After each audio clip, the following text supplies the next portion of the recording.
बहुत स्वागत है बच्चों। आज की क्लास में हम लोग लेकर के चल रहे हैं कि अवतल और उत्तल दर्पण में जो प्रकाश किरण आरेख होती है ये किस प्रकार से चलती है। मतलब अगर यूँ कहें हम कि आज का जो वीडियो लेक्चर है ये हमें ये बताएगा कि अवतल दर्पण और उत्तल दर्पण के बारे में विशेष जानकारी आज का ये वीडियो लेक्चर हमको देने वाला है।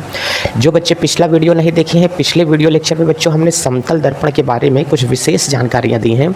उस विशेष जानकारी को जा करके आप लोग वहाँ पर देखो और वीडियो को देखने के बाद में इस वाले वीडियो को देखें ताकि बेहतर तरीके से चीज़ें कंप्लीट हो सके। आज का वीडियो लेक्चर है गोलीय दर्पण। बच्चों अगर हम लोगों से यूँ बात कहें कि सर बताइए कि गोलीय दर्पण क्या होते हैं या क्या कहलाता है कि सर गोलीय दर्पण क्या होगा, तो बच्चों ध्यान से देखना। अगर कभी भी आपके सामने आता है कि सर गोलीय दर्पण हमारे पास में क्या होते हैं, ठीक है, तो एक्चुअली में स्फेरिकल मिरर। तो गोलीय दर्पण की अगर बात करेगा तो बच्चों ये गोलीय दर्पण हमारे से पूछ करके चलेगा कि सर ये जो होगा हमारे पास में, इसे तो बच्चों हम लोग बोल करके चलेंगे साहब ये गोलीय दर्पण कहलाता है। हमने कहा वेरी गुड, ये गोलीय दर्पण हमारे पास में होगा। सर गोलीय दर्पण की अगर मैं बात करूं तो गोलीय दर्पण कितने प्रकार के होते हैं, तो बच्चों हमेशा ध्यान देना कि जो गोलीय दर्पण होता है वो गोलीय दर्पण कितने प्रकार का होता है। सब ये दो प्रकार का होता है। कौन कौन सा होता है गोलीय दर्पण बच्चों? एक अवतल दर्पण होता है, दूसरा एक हमारे पास में क्या होता है, उत्तल दर्पण होता है। ठीक है,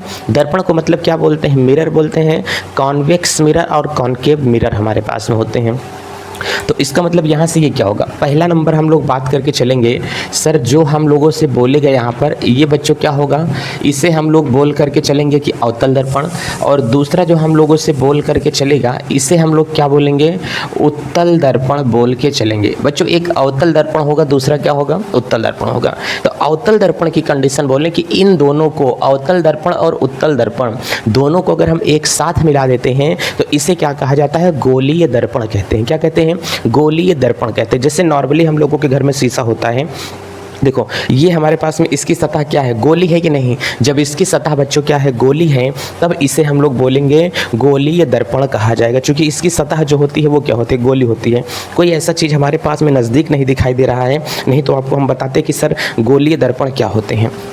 बच्चों गोलीय नाम से ही पता चला कि जिसकी सतह क्या हो, गोल हो, उसे क्या कहते हैं, गोलीय दर्पण कहा जाएगा। इसमें का एक हमारे पास में आता है अवतल दर्पण और एक दूसरा हमारे पास में आता है बच्चों उत्तल दर्पण कहते हैं। तो पहला सर अगर बात करेंगे कि अवतल दर्पण क्या होते हैं, हमने कहा कभी भी अगर आपको देखने को मिल जाए, दो चित्र में बना करके चलता हूँ साहब, एक दर्पण का चित्र मैंने यहाँ से ये बना दिया और एक दर्पण का चित्र साहब मैंने यहाँ से ये बना दिया। इस दर्पण पर देखोगे तो दर्पण पर बच्चों पॉलिश किया रहता है। ये मैंने एक दर्पण पर बच्चों अगर देखा तो हमने यहाँ से पॉलिश जो कर दिया, ये वाला हमारे पास में साहब कहला देगा, इसे हम लोग कहेंगे कि ये वाला बच्चों अवतल दर्पण कहलाता है। हमने कहा ठीक है, इसके सतह के जब दबे हुए तल पर बच्चों पॉलिश कर देते हैं तब इसे हम लोग बोलते हैं कि ये जो हमारे पास में कहलाया, इसे कहते हैं कि साहब ये वाला उत्तल दर्पण कहला रहा है। कहें सर ये भी ठीक है, इसका मतलब ये तो हमारे पास में उत्तल दर्पण है और ये वाला हमारे पास में क्या है, अवतल दर्पण होता है। क्या ठीक है सर, ये जो है क्या होगा, उत्तल दर्पण, सॉरी अवतल दर्पण, ये वाला हमारे पास में क्या होता है, उत्तल दर्पण होता है। इसका मतलब सतह देखो गोलाकार है कि नहीं, कहें हाँ सर इसकी सतह जो दिखाई दे रही है गोलाकार है, इसकी भी सतह जो दिखाई दे रही है गोलाकार है। इन दोनों दर्पणों को अगर एक में बुलाना चाहेंगे तो बोलेंगे कि गोलीय दर्पण है। तो गोलीय दर्पण कितने प्रकार के, दो प्रकार के, एक होता है अवतल दर्पण, एक होता है उत्तल दर्पण। अब बात से समझना इसे अवतल दर्पण क्यों कहते हैं। देखो ये इसका जो भाग शीशे पर पॉलिश कर देता है, जैसे कि हमने यूँ कहा कि हमारे पास में एक शीशा होगा, इस शीशे में एक भाग पर देखो बच्चों पेंट किया है और दूसरे भाग से तुम्हें क्या होगा, प्रतिबिंब दिखाई देगा, चेहरा दिखाई देता है। इसका मतलब एक भाग पर पॉलिश किया रहेगा, तो ये वाला भाग सामने का भाग होगा, ये वाला भाग इसके पीछे का भाग होगा। तो ये अवतल दर्पण है, इसकी सतह बीच में दबी हुई है। हमने कहा समतल दर्पण को पहचानने का तरीका क्या होता है, कह रहे हैं कि एक सीधी छड़ ले लो। देखो सीधी छड़, डिजिटल बोर्ड वाली पेन लेते हैं, इसमें देखो जो हमने सीधी छड़ लिया, ये देखो बीच में क्या है, पकड़ी हुई है, लेकिन किनारों पर क्या है, छोड़ दी है, सांस है कि नहीं, तो इसे कहते हैं अवतल दर्पण। इसे देखो, ये बीच में देखो सांस है कि नहीं और किनारों पर पकड़ा है, इसे क्या कहते हैं, अवतल दर्पण कहते हैं। आगे से लगाएं चाहे पीछे से लगाएं, मामला वही सामने आकर के निकलेगा। ठीक है, तो इसका मतलब जो ये सामने का भाग होगा बच्चों, ध्यान देना, ये वाला पीछे का भाग होता है। इस वाले भाग को कहते हैं कि सर ये वाला पीछे का हिस्सा होगा और ये वाला बच्चों इसके आगे का हिस्सा होगा। तो हमेशा हमको ये मतलब होता है, दर्पण के पिछले हिस्से से नहीं मतलब होता है, अगले हिस्से का मतलब होगा। जो अगला हिस्सा होगा इसे कहते हैं परावर्तक सतह। इसे बच्चों क्या कहते हैं, इसे कहते हैं परावर्तक सतह कहते हैं। इतना नाम जानो क्यों कहते हैं, अभी मैं बता दूंगा। ऐसा दर्पण जिसकी सतह गोल हो, धसी हुई हो, दबी हुई हो, उसे क्या कहते हैं, अवतल दर्पण। ऐसा दर्पण जिसकी सतह दबी हुई हो उसे कहते हैं अवतल दर्पण। ऐसा दर्पण जिसकी सतह उभरी हुई हो उसे कहते हैं उत्तल दर्पण। तो बच्चों इसकी जो सतह है, ये वाली सतह अगर आप लोग देखना चाहोगे तो ये सतह बच्चों क्या है, उभरी हुई है, और ये सतह जो है ये क्या है, दबी हुई है। इतना बातें समझ में आ रही हैं।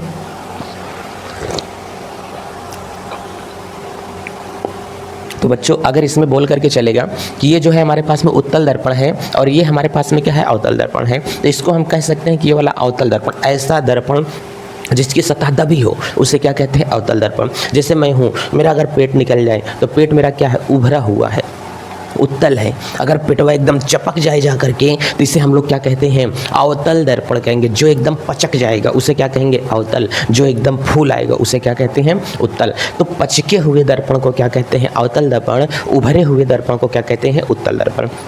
ऐसा दर्पण जिसकी सतह बीच में दबी हो उसे कहते हैं उत्तल दर्पण। अवतल दर्पण। तो उत्तल और अवतल की पहचान समझ में आई कि नहीं।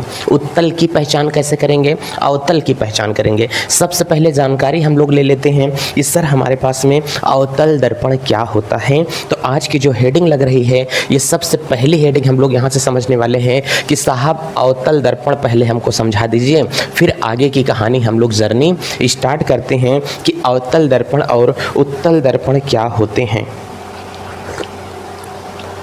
चलिए, तो इसका मतलब बच्चों यहाँ से पूछेगा कि साहब अवतल दर्पण। तो आज का बच्चों जो वीडियो है ये हमारे पास में स्टार्ट हो रहा है कि सर अवतल दर्पण हमारे पास में क्या बन करके जाएगा। लाइनें टेढ़ी भी हो सकती हैं, ठीक है, आपको इतना तो समझना ही पड़ेगा। चलिए कि बच्चों अवतल दर्पण, तो इसका मतलब आज का जो वीडियो लेक्चर है ये हमारे पास में बच्चों अवतल दर्पण पर काम करने वाला है कि सर अवतल दर्पण। ध्यान से देखो, अवतल दर्पण, तो हम लोग यहाँ पर बोल के चलेंगे बच्चों, ऐसा दर्पण, क्या बोलेंगे, ऐसा दर्पण जिसकी सतह बीच में दबी हो। ध्यान से देखो, जिसकी सतह बीच में दबी हो उसे क्या कहते हैं, अवतल दर्पण कहा जाएगा। जैसे कि हमको यहाँ से अगर बच्चों हम लोग देखेंगे तो ऐसा एक दर्पण है जिसकी सतह बीच में क्या है, दबी हुई है। इसका मतलब इसे हम लोग बनाना चाहेंगे तो बच्चों ये इस तरीके से बनाएंगे, ऐसा दर्पण जिसकी सतह बीच में दबी हो किंतु उभरे हुए भाग पर पॉलिश किया जाए, इसे क्या कहते हैं, उत्तल दर्पण कहते हैं। इसकी बच्चों परिभाषा अलग अलग प्रकार से बोल सकते हैं। सामने वाले हिस्से से बोल रहे हो तो जिसकी सतह बीच में दबी हो उसे क्या कहते हैं, उत्तल दर्पण कहते हैं। या तो ऐसा दर्पण जिसके उभरे हुए भाग पर पॉलिश किया जाता है उसे क्या कहते हैं, उत्तल दर्पण कहा जाता है। ऐसी भी परिभाषा आप लोग बोल सकते हैं, एक भी पैसे की आपको दिक्कत नहीं होगी। तो अब ध्यान से देख करके चलना। इसका मतलब सर अभी मैंने थोड़ी देर पहले बताया कि ये वाला इस दर्पण के आगे का भाग होता है कि पीछे का भाग होता है। कह रहे हैं कि सर ये वाला जो होगा इस दर्पण के पीछे का हिस्सा होता है और साहब ये वाला जो होता है इस दर्पण के आगे का हिस्सा होता है। हमने कहा ठीक है, तो इसका मतलब चाहे तो इसे आगे का हिस्सा बोल करके चलो और चाहो तो बच्चों इसे क्या बोल के चलो, ये दर्पण का क्या होगा, सामना होता है। ये वाली सतह जो होती है कैसी होती है, चिकनी होती है। बच्चों कैसी होती है, ये वाली जो सतह निकल के आती है ये चिकनी सतह होती है। तो अवतल दर्पण में अभी बात कर रहे हैं जिस पर पॉलिश नहीं किया जाता उसे चिकनी सतह कहते हैं। क्या कहते हैं, चिकनी सतह कहा जाता है। जिस पर पॉलिश किया गया होता है वो पिछली सतह होती है। क्या होती है, दर्पण के पीछे का हिस्सा होगा, उससे हमें मतलब नहीं है। हमको पढ़ना किस वाले भाग को है, आगे वाले भाग को पढ़ना है। अब एक बात और हमको बताओ, आप लोगों को मैंने परावर्तन में बताया था कि नहीं? पॉइंट नंबर बच्चों यहाँ से 1। तो अच्छा ये बताओ, हमने कहा कि परावर्तन किसे कहते हैं? कह रहे हैं कि सर क्या बात कर रहे हैं? जब इस दर्पण के ऊपर ऐसा दर्पण जिसके उभरे हुए भाग पर पॉलिश करें उसे क्या कहते हैं? अवतल दर्पण कहते हैं। क्या कहते हैं? अवतल दर्पण कहा जाता है। अगर इस पर कोई प्रकाश की किरण अगर पड़ेगी तो टकरा करके लौट आएगी। बच्चों कोई किरण अगर इसके ऊपर पड़ेगी तो वो टकरा करके क्या होगी? लौट आएगी। इस क्रिया को बोलते हैं परावर्तन। क्या कहते हैं? परावर्तन कहा जाता है। अब हमने कहा इस दर्पण पर ही तो टकरा के लौटी है। किरण आगे वाले हिस्से पर टकराई है कि पीछे वाले हिस्से पर टकराई है? कह रहे हैं कि सर प्रकाश दर्पण के आगे वाले हिस्से पर पड़ा है। आगे वाले हिस्से पर पड़ा है तो यहीं से तो टकरा करके लौटा है। अब ये जो आगे वाला हिस्सा होगा ये प्रकाश को परावर्तित करता है। क्या करता है? ये आगे वाला जो हिस्सा होता है ये प्रकाश को परावर्तित करता है। इसलिए बच्चों इसे हम लोग जो बोल करके चलेंगे, इसे हम लोग ये कहेंगे कि सर ये जो परावर्तक सतह इसकी निकल के आती है, इसका मतलब इस वाली सतह को एक नया नाम देते हैं, एक नया मोड़ देते हैं। इसे कहते हैं कि साहब ये परावर्तक होता है। इसमें तो देखो ना लगा हुआ है, आगे चल करके क्या हो जाएगा? का लग जाएगा। इसका मतलब परावर्तन नहीं, परावर्तक सतह। क्या होते हैं? परावर्तक सतह। तो प्रकाश किरण जिस सतह पर टकराती है उस सतह को बोलते हैं परावर्तक सतह बोला जाता है। तो अवतल दर्पण की जो परावर्तक सतह होती है वो उभरी हुई होती है कि दबी हुई होती है? कह रहे हैं कि सर अवतल दर्पण की जो परावर्तक सतह होती है वो जो होगी बच्चों क्या होगी? ये दबी हुई होती है। इतनी बातें आपको समझ में आ रही हैं? बोले कि हाँ सर इतनी बातें तो सर हमको समझ में आ गई हैं। हमने कहा वेरी गुड बच्चों, बहुत अच्छी बात है, आप लोगों को इतना समझ में आना ही चाहिए। चलिए सर एक बात तो हमको यहाँ से और समझ में आ गई कि सर अवतल दर्पण की जो परावर्तक सतह होती है वो दबी हुई होती है। तो इतना हम लोगों को यहाँ से थोड़ा ये नोट करके चलेंगे कि इसका मतलब अगर कोई हम लोगों से पूछ करके चलेगा अवतल दर्पण, क्या बोल के चलेगा? अवतल दर्पण किसे कहते हैं? तो ऐसा दर्पण जिसकी सतह दबी हुई हो। तो बच्चों अगर कोई हमसे पूछ करके यहाँ से चलेगा कि अवतल दर्पण किसे कहते हैं तो इसकी अवतल दर्पण बराबर क्या होगा? जिसकी परावर्तक सतह, ध्यान से देख करके चलो, जिसकी परावर्तक सतह क्या हुई हो? दबी हो। बच्चों जिसकी परावर्तक सतह दबी हो उसे क्या कहते हैं? अवतल दर्पण कहा जाता है। बच्चों इतना आप लोगों को समझ में आ रहा है कि नहीं? अगर इतना ना समझ में आए तो समझ लो कि कुछ भी समझ में नहीं आएगा। तो कभी अगर आप लोगों से पूछ लें कि अवतल दर्पण हमारे पास में क्या होगा, तो ऐसा दर्पण जिसकी सतह दबी हुई हो उसे हम क्या कहते हैं? अवतल दर्पण कहा जाता है। क्या इतना बात आप लोगों को समझ में आ रहा है? कहें सर बिल्कुल सही है, ठीक है। और सर अवतल दर्पण के बारे में बताइए। हमने कहा चलो पहले अवतल दर्पण को बना लेते हैं। अब बच्चों पॉइंट नंबर यहाँ से हम लोग 2 उठाएंगे। तो यहाँ पर कह रहा है कि जो अवतल दर्पण हमारे पास में है ये ध्यान से देख करके रखना। कह रहे हैं कि सर इस अवतल दर्पण को पॉलिश किया गया है क्या? हमने कहा हाँ भाई, ये जो अवतल दर्पण का पीछे वाला भाग होगा ये अवतल दर्पण पर पॉलिश किया गया है। कहें सर कैसे पॉलिश किए हैं? हमने कहा ये वाला जो भाग होगा ना इसे कहा जाएगा कि अवतल दर्पण के ऊपर क्या किया गया है? पॉलिश किया गया है। चाहे तो पॉलिश बोलो या तो इसी को बोलते हैं कि अवतल दर्पण के ऊपर कलई किया गया है। क्या किया गया है? कलई किया गया है। जैसे तुम लोग दीवार पर पेंट करते हो, पॉलिश करते हो, पुट्टी कराते हो, उसी तरीके से दर्पण के ऊपर क्या किया गया है? पॉलिश किया गया है, कलई किया गया है। समझ में आ रहा है कि नहीं? तो ये जो हमारे पास में होता है, जो आप कलई किया जाता है, पॉलिश किया जाता है, इसमें एक प्रकार का रसायन लगाते हैं बच्चों। क्या लगाया जाता है? जैसे कि रसायन लगाते हैं, उस रसायन में बच्चों क्या आता है? पेंट आता है। पेंट के रूप में वो जो हमारे पास में होता है उसे कहते हैं कि ये होगा आयरन ऑक्साइड। क्या बोलते हैं? इसे बोलते हैं कि आयरन ऑक्साइड होता है। क्या होगा? Iron oxide. या तो इसी को जो बोलते हैं बच्चों सिल्वर ऑक्साइड बोलते हैं। क्या बोलते हैं?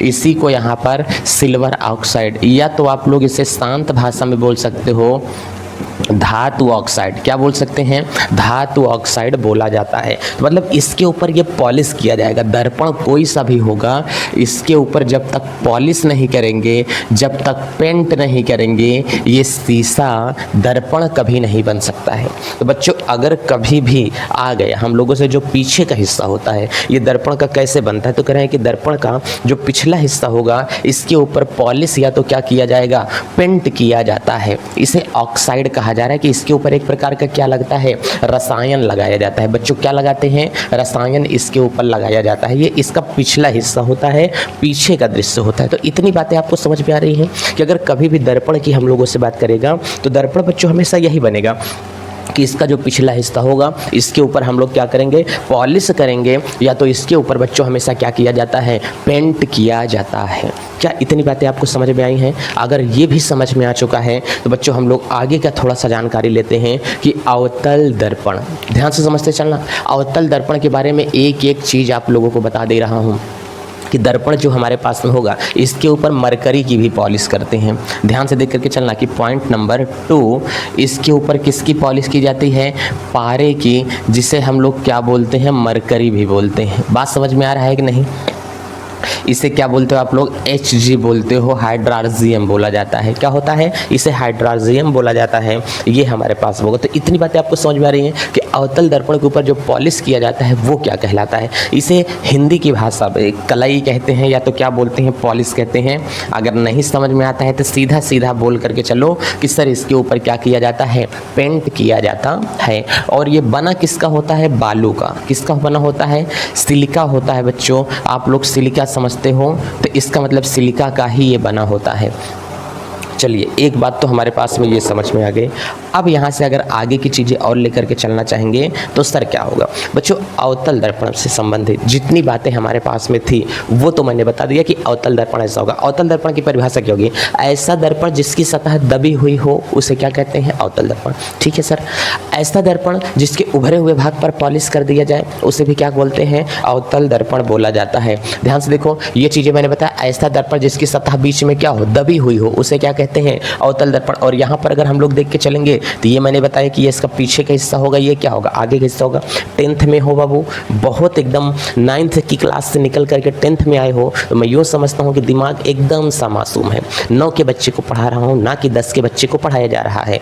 10 तो तब कब पढ़ लोगे ना, अगर मैं 10th लेवल समझ के चलूँगा कि तुम 10th में हो तो इसका मतलब अभी तो 9 से निकले हो ना, दिमाग बहुत छोटा है आपका। तो एक 9वीं के बच्चे को 10 का ज्ञान दिया जा रहा है। ध्यान से देखो, तो परावर्तन क्या होता है, जब प्रकाश किसी चिकनी सतह पर पड़ करके लौट जाए, इसी क्रिया को क्या कहते हैं, परावर्तन। लेकिन जिस सतह पर लौट रही है उसे क्या कहते हैं, परावर्तक कहते हैं। क्या कहते हैं, परावर्तक सतह कही जाती है। तो अब कभी भी पूछे तो इतनी चीज़ें आप लोग इनको बता देना। अब हम लोग थोड़ा समझते हैं सर उत्तल दर्पण क्या होता है।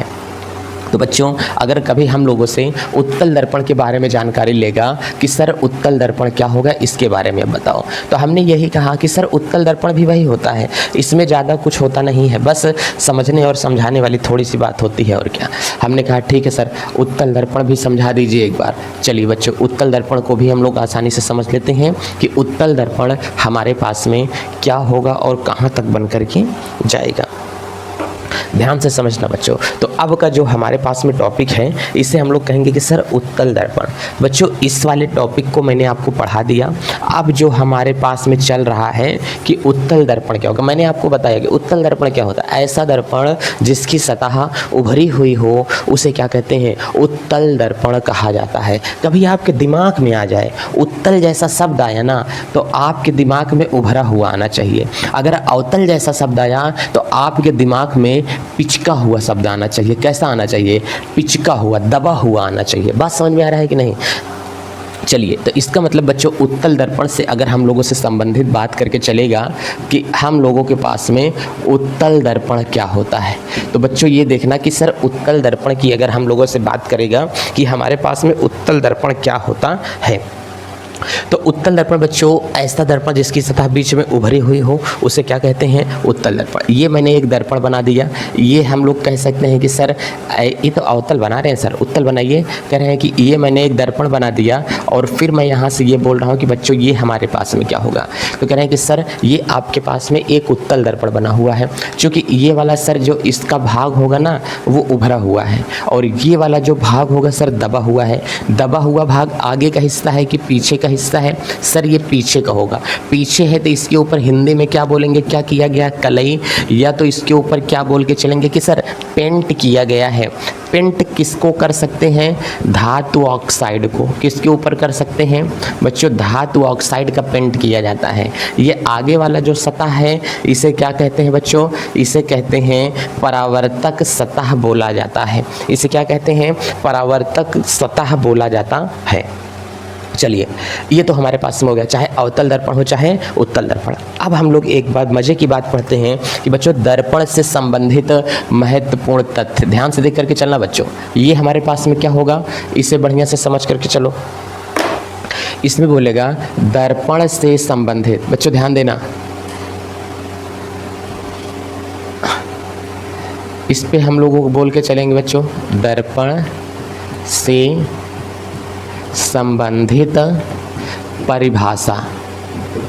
बच्चों दर्पण से संबंधित जो परिभाषा है वो क्या होगी बच्चों, दर्पण में सबसे पहला अगर कोई चीज़ आता है तो वो आप लोगों से पूछ के चलेगा कि दर्पण का ध्रुव क्या होता है, दर्पण का ध्रुव किसे कहा जाएगा। दूसरा अगर बच्चों आप लोगों से बातचीत करके चलते हैं तो दर्पण के ध्रुव के बाद आप लोगों को पता चलता है कि हमारे पास में दर्पण का वक्रता केंद्र क्या होता है। बच्चों ध्यान से देख करके चलना, क्या पूछेगा आप लोगों से, यहीं से पूछ करके चलेगा कि दर्पण का वक्रता केंद्र। वक्रता केंद्र जैसे ही आप लोग बता दोगे, आप लोगों से पूछ करके यहाँ से चलेगा कि वक्रता त्रिज्या क्या होती है। अगर वक्रता त्रिज्या आप लोगों ने बता दिया तो आप लोगों से पूछ के चलेगा फोकस किसे कहते हैं, क्या बोलते हैं, फोकस किसे कहते हैं। अगर फोकस आपने बता दिया तो आप लोगों से ये पूछ कर चलेगा कि फोकस दूरी क्या होती है।